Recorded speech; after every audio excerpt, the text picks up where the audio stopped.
So for this first activity, we're going to learn to navigate our periodic table a little bit. We want to talk about the idea of metals, which are over here, versus non-metals, which are over here. I'd recommend grabbing some markers or just a pencil to mark up your periodic table with now. So pause the video if you don't have that present.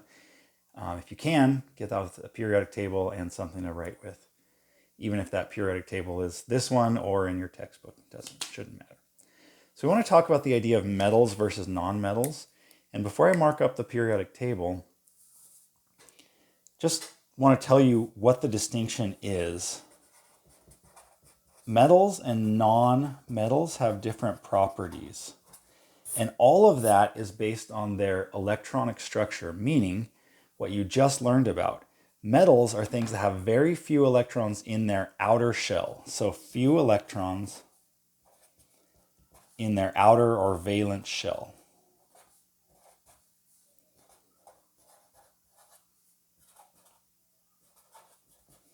And then, of course, nonmetals would be lots of electrons in their outer shells.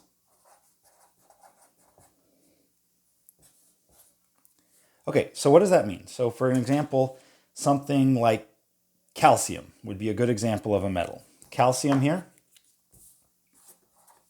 in its first shell, has 2 electrons, and then in its second shell would have 8 electrons. Third shell will have 8 electrons. Fourth shell will now only have 2 electrons.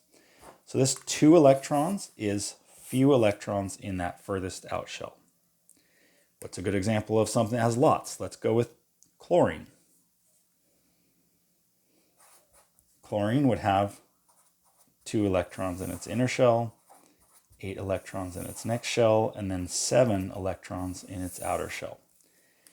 So 7 electrons is lots of electrons in its outer shell. So basically the dividing line is like 4-ish.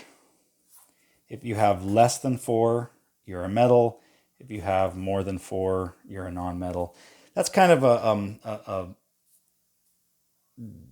a rough thing that we don't want to hold to exactly, but that's basically the idea. Lots is sort of like 5, 6, 7, 8 electrons would make you lots.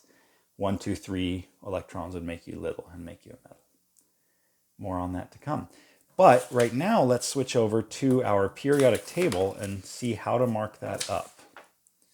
Where do we find the metals and non-metals on our periodic table? Well, this dividing is the dividing line right here, this squiggly stair-step line here. We call everything on this side metals,